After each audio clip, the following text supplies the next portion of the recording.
Magandang araw ng linggo po mga bayang karerista. Magbibigay na po tayo ng tip, giat impormasyon para sa araw na to, July 13, 2025. Tara!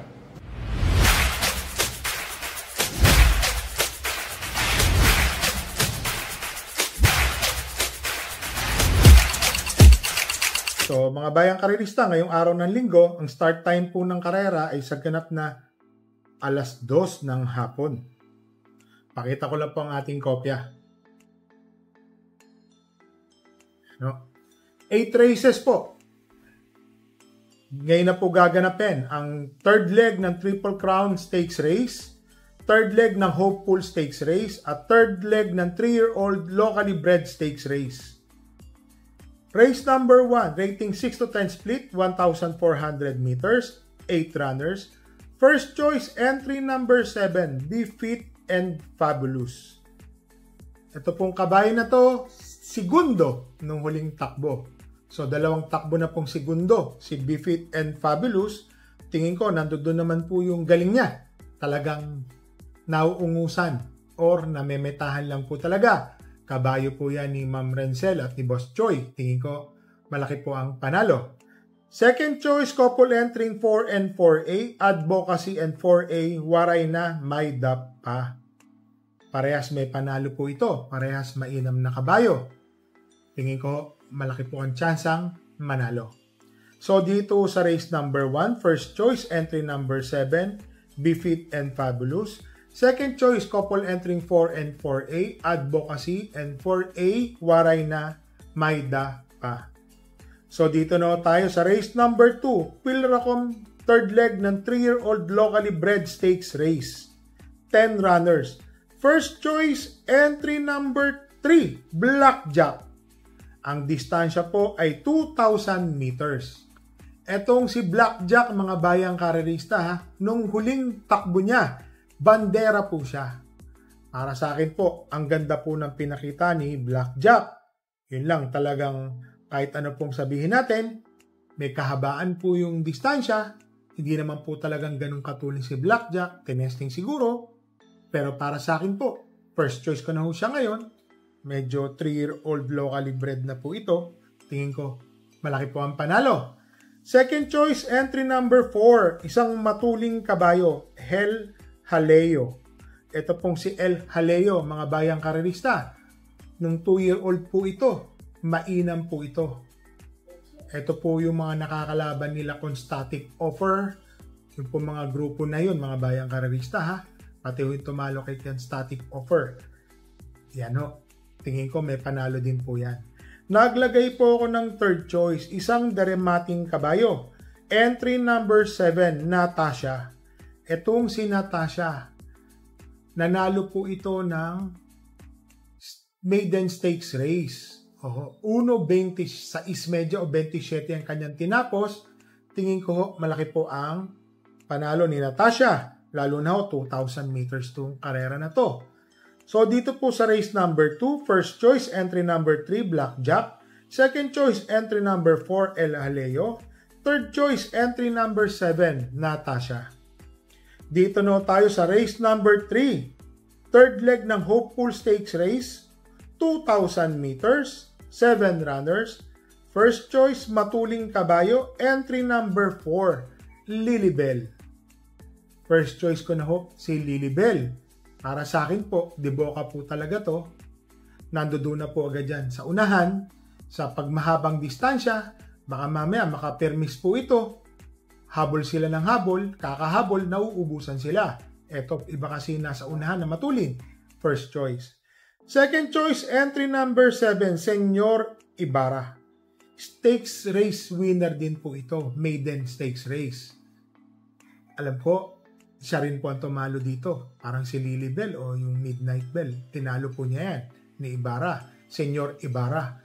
Tingin ko, malaki din po ang panalo. Naglagay po ako ng third choice. Entry number 2, title holder. Ang inam po ng kanyang panalo. Remate. Parang naiwan siya biglang dumating. Ngayon, sa distansyang 2,000, kung nandoon po, kasi nakapigil po ito, kumuha ng sa medya milag, papawala. Nakapigil po yan So yun po yung tinitignan ko bilang isang nagbibigay ng tip at horse owner. Nakita ko po yung galaw niyan, ang lakas nung kumuha ng unahan. So sabihin natin may hinaan po yung nakalaban niya noon. Pero tingin ko po ngayon, tamang distansya, malaki po ang panalo. Galing naman siya sa panalo rin. 1.27 ang kanyang tinapos sa 1,400 meters. So dito sa race number 3, first choice entry number 4, Lilibel. Second choice entry number 7, Senyor Ibarra. Third choice entry number 2, title holder. Dito na tayo sa race number 4, rating 11 to 15 split, 1,400 meters, 10 runners. First choice entry number 7, Batang Kangkalu. Etong si Batang Kangkalu, mga bayang karerista, mainam na kabayo, nasa gitna na po ang kanyang numero, 1.27 ang madalas sa tinatapos sa same distance. Tingin ko ho, malaki po ang panalo. Second choice entry number 1, Distant Thunder. Maganda o pinakita nito nung nakaraan, bandera ha, hanggang sa pagsungaw ng rekta. Naabutan lang po siya sa last 50 or 100 meters. Pero may kalakasan din po yung mga kinalaban niya nun. Naglagay po ako ng third choice. Entry number 2, Domsat 7 and 2A French Leather. Domsat 7, alam naman natin, 1.27 din po ang kanyang tinatapos. French Leather na isa rin naman pong may panalo. So dito sa race number 4, first choice, entry number 7, Batang Kangkalu. Second choice, entry number 1, Distant Thunder. Third choice, couple entering 2 and 2A, Domsat 7 and 2A French Leather. Dito na tayo sa third leg ng Triple Crown Stakes Race. Race number 5, 2,000 meters, 10 runners. First choice, entry number 6, Benalot AU. Napakaganda ho ng dalawang panalo niyan, ng kanyang first leg at second leg. Ngayon po, i-cheer po natin siya na ma-straight po niya yung Triple Crown. At least, meron na naman ng bago. Ang alam kong huli is si General Calentong, kung di po ako magkamali. Para sa akin po, Benalot AU. Malaki po ang panalo. Second choice, entry number 8, Constatic Offer. Kung sino po ang mauna rito, mga bayang karerista, tingin ko ho, malaki po ang panalo. Lalo na ho, 2,000 meters. Pag napabayaan sa unahan, tingin ko makaka-permis. Malaki ang panalo. Third choice, entry number 3, Midnight Bell. Nakakagulat po yung huling takbo ng second leg ni Midnight Bell. Segundo po ito kay Benalot AU. Isang katawan. Baka mag-improve pa ho yung kabayo. Ito po, isa sa pwedeng sumilat, third choice. So dito sa race number 5, first choice, entry number 6, Benalot AU. Second choice, entry number 8, Constatic Offer. Third choice, entry number 3, Midnight Bell. Dito no tayo sa race number 6, rating 22 to 27, 9 runners. Parang ang baba nito, ang lalakas nito. 22 to 27 nga ang ratings. Totoo kaya ito? Imported tong mga to eh. Pasensya na tinitignan ko. Baka mamaya mali po yung ratings nito. Sa Latius, nanalo po ng maiden, dapat 29. Tapos, Doña Leon siya. Parang may mali. Pero same bracket naman. Tingin ko 1,400 meters. First choice, entry number 8. Sa Latius, dalawang sunod na panalo, 1.25 ang tinapos. Tingin ko ho, malaki po ang panalo. Pati Dilemma po ang sasakay. Kahit 57 kilograms ang dala, lahi po ito ni Tough It. Para sa akin po, first choice yan. Second choice, entry number 5, Sandigan.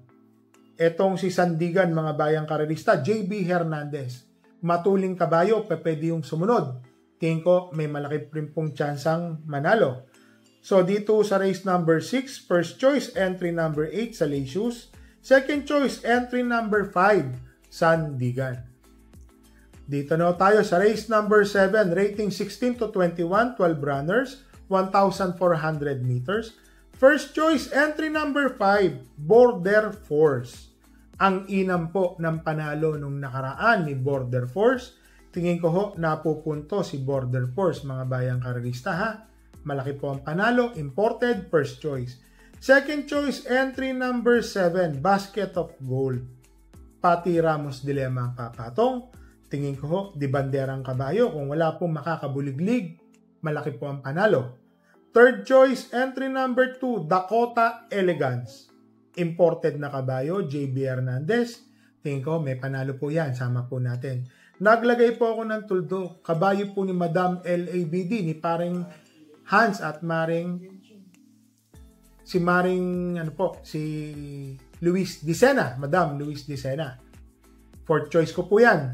Deremating kabayo. Tingin ko, malaki po ang panalo. So, dito po sa race number 7, first choice, entry number 5, Border Force. Second choice, entry number 7, Basket of Gold. Third choice, entry number 2, Dakota Elegance. Fourth choice o tuldok, entry number 1, Frosty Raven. So, dito na tayo sa last race. Race number 8, 1,400 meters, 11 runners, rating 11 to 15. First choice, entry number 10, Ano 96. Patty Dilema Mount. Tingin ko ho, malaki po ang panalo. Bakit to? Ang baba na po sa laban ni Ano 96 para sa akin. Second choice, entry number 6, Carried Away. Ito pong si Carried Away, mga bayang karerista. Nung nakaraan, mainam po ang pinakita nito, nandoon. Tingin ko medyo may kalakasan lang po ang kanyang naging laban, mga bayang karerista. Third choice, entry number 4, Jengs Had Enough. Bakit po? Si Jengs Had Enough po, mga bayang karerista. Segundo po ito nung huling takbo. 1.28 media po ang kanyang tinapos. Tingin ko ho, may panalo rin po ito. So, dito po sa race number 8, first choice, entry number 10, Ano 96. Second choice, entry number 6, Carried Away. Third choice, entry number 4, Jengs Had Enough. Kung makikita nyo po, may tuldok po ko dito. Paratingan, sama po natin yon, mga bayang karerista. So, ito po, mag-shoutout lang po tayo.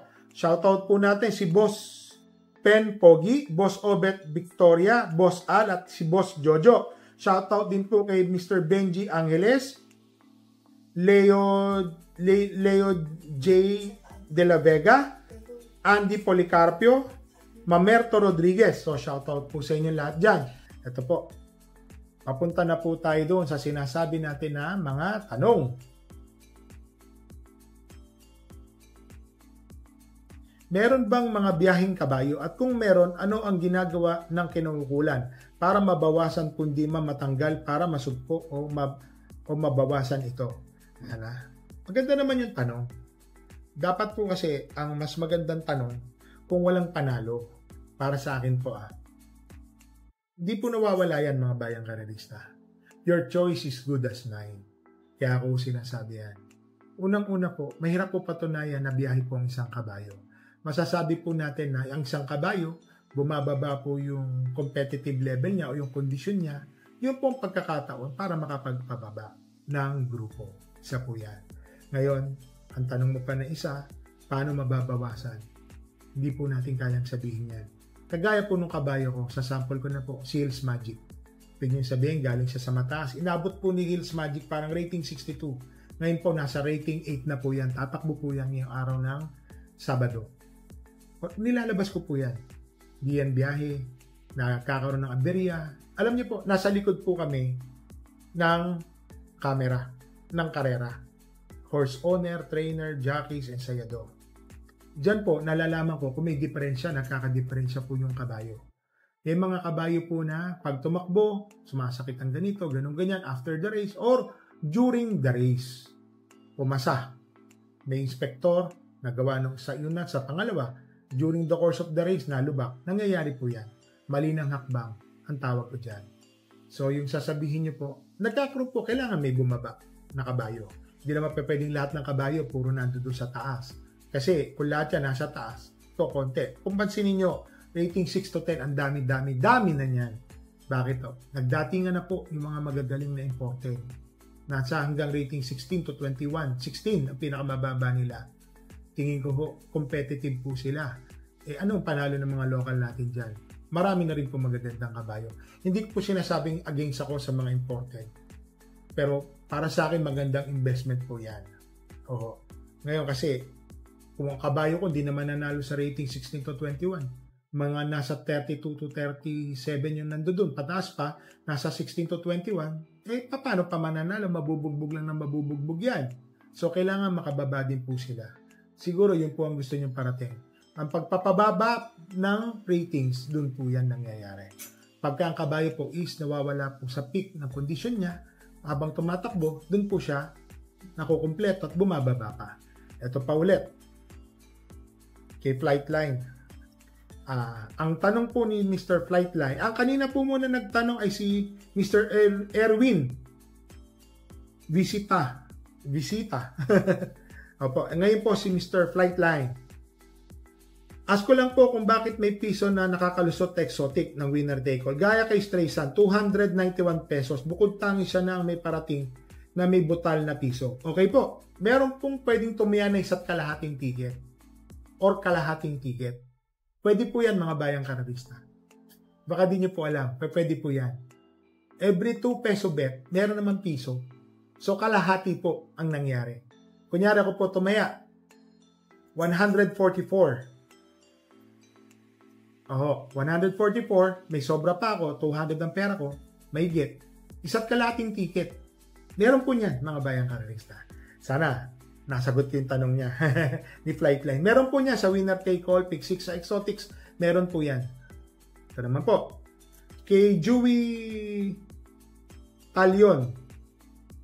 Ito. Boss JC, tanong ko lang po. Kapag tumama ka ba ng 500k o 1 million, saan po pwedeng kuhanin? Sana masagot. Salamat po, boss.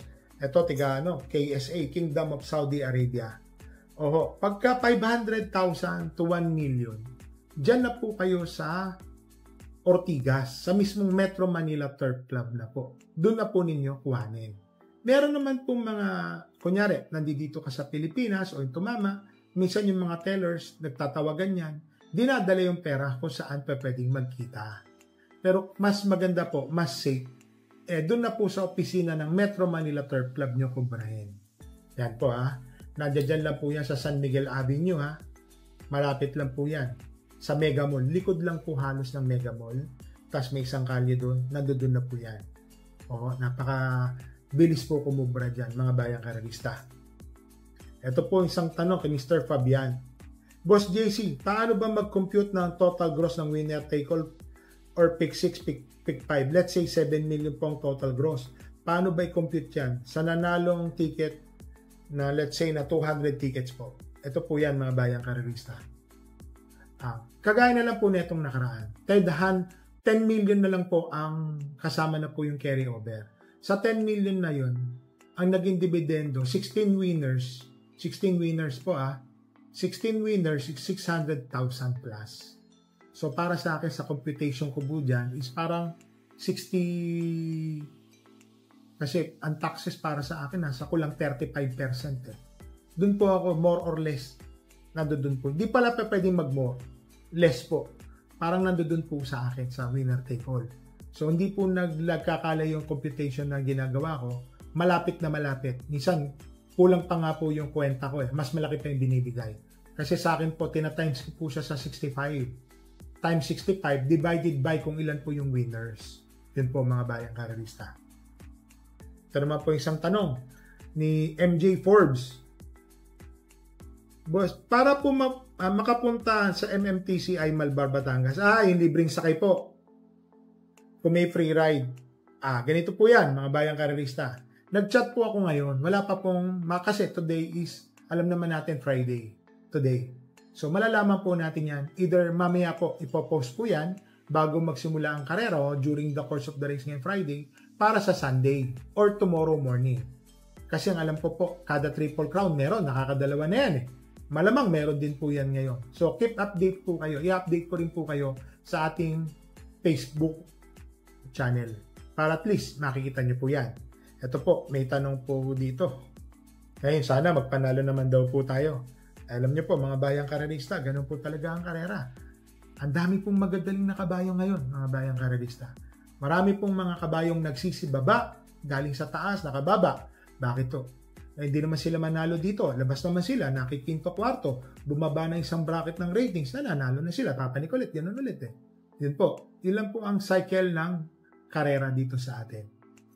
Pero mga bayang karerista, para sa akin po magaganda na po ang premyuhan. Malalaki, naglalakihan. So mga bayang karerista i-recap na po natin to. So yung mga questions nyo po, i-ano nyo lang po sa atin. Pipicturean po namin yan, masasagot po natin yan. So mga bayang karerista, parati po namin kayong nire-remind. Bet small, win big, bet big, lose big. Magdala po tayo ng payong at tubig na maiinom. Tayo po ngayon ay nag-cheer sa kabayo po ni Miss Melanie Habla, ni Madam Melanie Habla. Benalot EU. Sana po masweep po niya yung kanyang kabayo, yung Triple Crown, third leg. So mga bayang karerista, happy racing and stay safe po sa inyo lahat.